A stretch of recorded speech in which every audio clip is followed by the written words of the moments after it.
Today I want to talk a little bit about what I think is happening to us as we continue to be bombarded by information about environmental breakdown and by so much personal suffering, our own and other people in the world.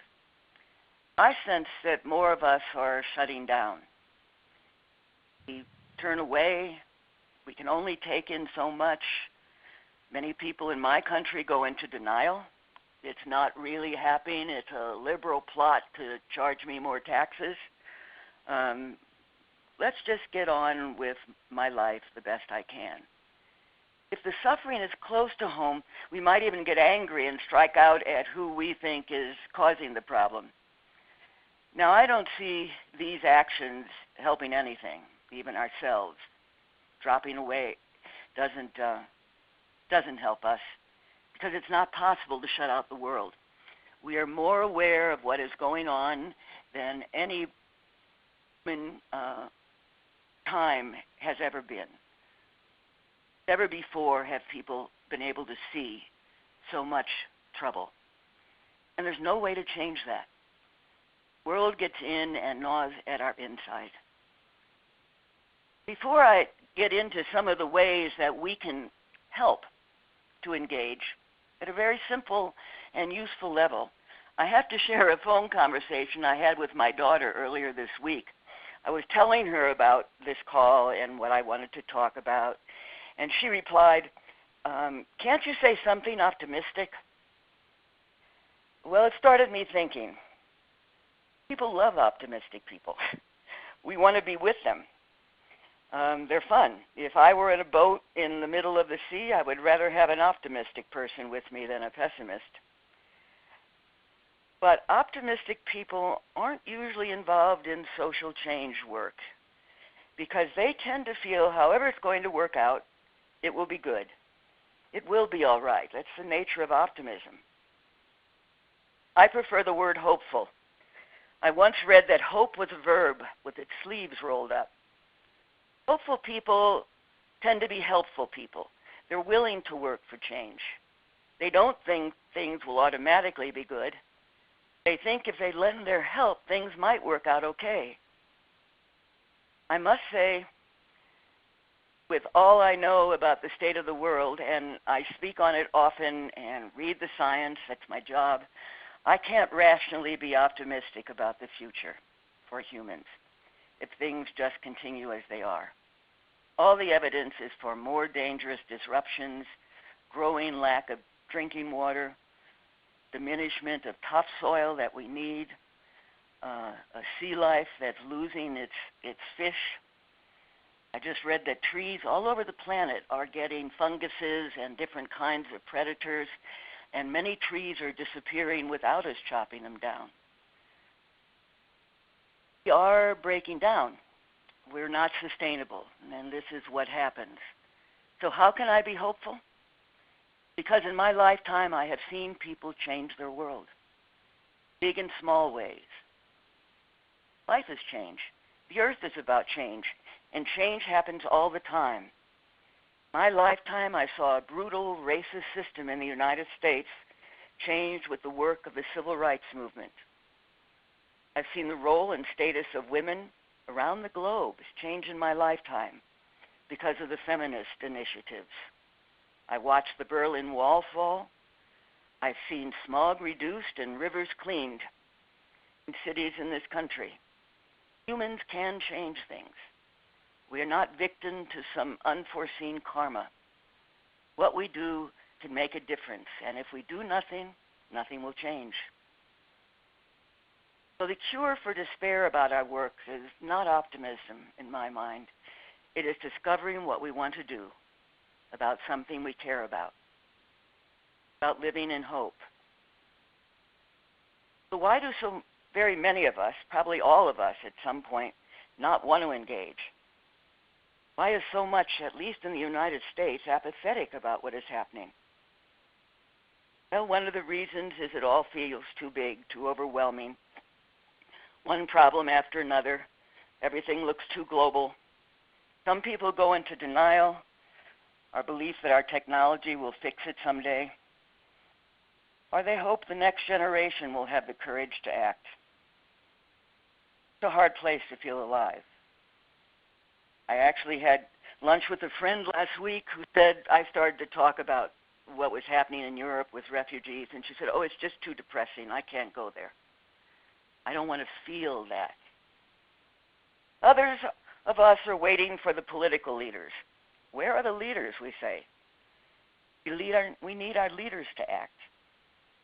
Well, we do need leaders, but mostly we're looking in the wrong place, usually at the top of some hierarchy. Our presidents, prime ministers, heads of corporations. Think about it. Why would the men and women who put this economic system in place be likely to criticize it and take it apart, especially when they're making enormous amounts of money out of it? Yes, Pope Francis is a model, and his coming out is stimulating a lot among people and a lot of change in the Vatican. But I doubt other secular leaders will follow his lead. I want to be wrong, but that's my hunch. We'll find out in a month or two with the Paris Climate Change Conference. In fact, any of you who can get to Paris for that, we're hoping to have over 1 million people there standing in witness to the people's desire to have climate change stop, climate chaos. So I think we're looking for leaders in the wrong place. We need to look around us, to look locally, and to look at ourselves. When was the last time you had the chance to work for the common good? After years working for environmental justice, I now define leaders differently than those at the top. Leader is anyone who steps forward willing to help. See something that needs to be changed and take steps to influence the situation. That's really good news because we can celebrate that we are rich in leaders. People learning, people going to meetings, people reflecting about things, thinking for themselves. What do they want for their children? Could things be different? What will make things even a little better? In the United States, at least, the community and the local and regional work is really where the most exciting things are happening right now. Efforts to create sustainable communities that aren't dependent on the grid. There's a lot happening locally. If you just go on the internet, or even more, ask your neighbor, you'll find out what is happening that you could be part of. Of course, we can't just think about things. We know from research that doesn't change our behavior. There's been a lot of psychological research showing that we act based on our feelings, not our ideas. So what we need is to find ways to open our hearts, the caring that's at our center. We need to give ourselves time every day to let ourselves feel. To feel our compassion for the suffering we see on the internet. To feel our compassion for what others are going through, what we're going through. Research shows that it is our feelings about something that motivates us to act, not our ideas or beliefs. Carol Barrow told me about a spiritual teacher who was on the internet just a couple days ago who said, if you don't know what you want to do to help, you want to help but you don't know what to do, he says, follow your heartbreak. You can't stand it anymore, how sad it is. Your heart's breaking. You bring sandwiches to the refugees. Now, there are spiritual practices that can help with this. I think Elias's last notes gave us one. Almost every religion has practices for opening the heart, expanding our compassion. So that's one thing we can do. More importantly is to let more people in our lives. Give ourselves more chance to listen, tell our story to others, listen to their stories. What are others feeling at this time?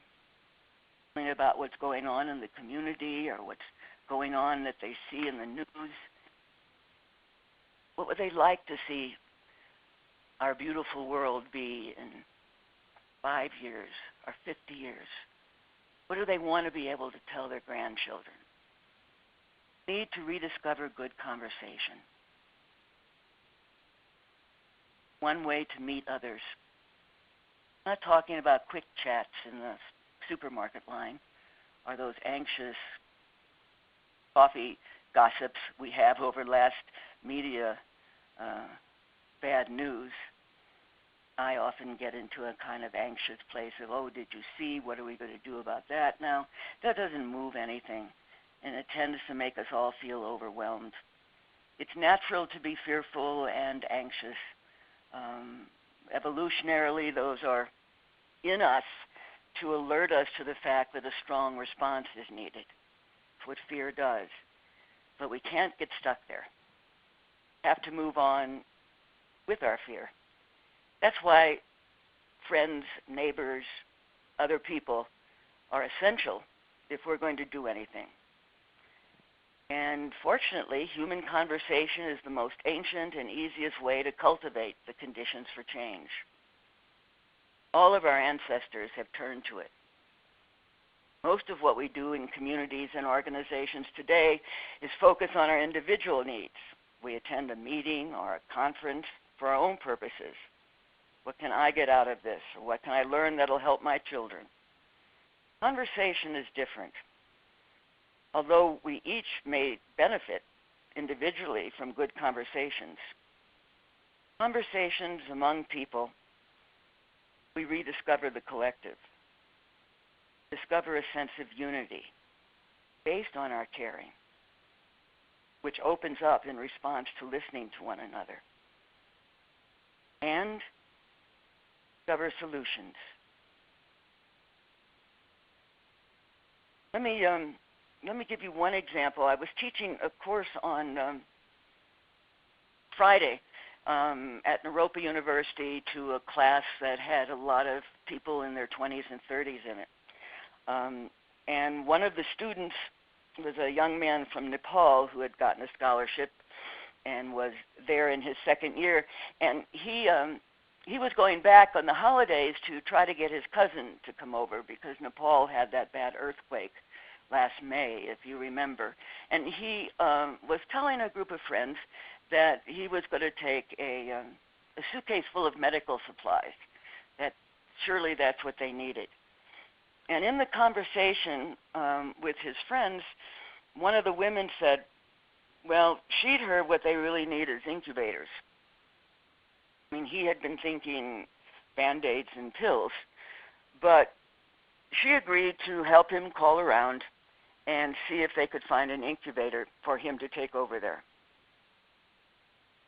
They started making phone calls, looking for one, and many calls and weeks later, he had been offered enough pediatric medical supplies to fill 4 40-foot shipping containers, which he was sending next week. That's why he told the story. He and some friends, from talking, organized into a medical relief program that made a significant difference in the lives of Nepalese children. Elias and I have had experience with this kind of person-to-person fundraising or helping people at a distance. Friends want to help friends. And if we're offering them an opportunity to help, they jump in it. So that's the simplest way to start change, is to start talking about what you care about.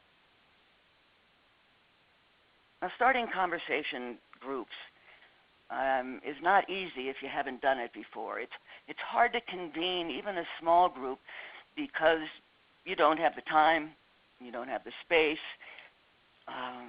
you're not sure anybody else cares about what you care about. Maybe they'll think you're overreacting to what's going on in our world, or maybe they're not noticing the environment.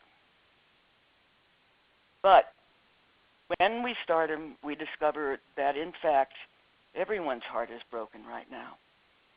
People do care, and they want to talk. We don't get it right the first time. I've used to convene women's wisdom circles to talk about the role of women's capacity in helping make change in our country. I can go too fast, and sometimes we interrupt one another, or we try too hard to be right, and the first group meeting feels a little discouraging. But with practice, it changes. We made some rules about how to talk, focused more on what we wanted to talk about, settled into a real conversation. And this is how all change occurs. Every project everywhere, the women's movement to the creation of the internet, begins the same way.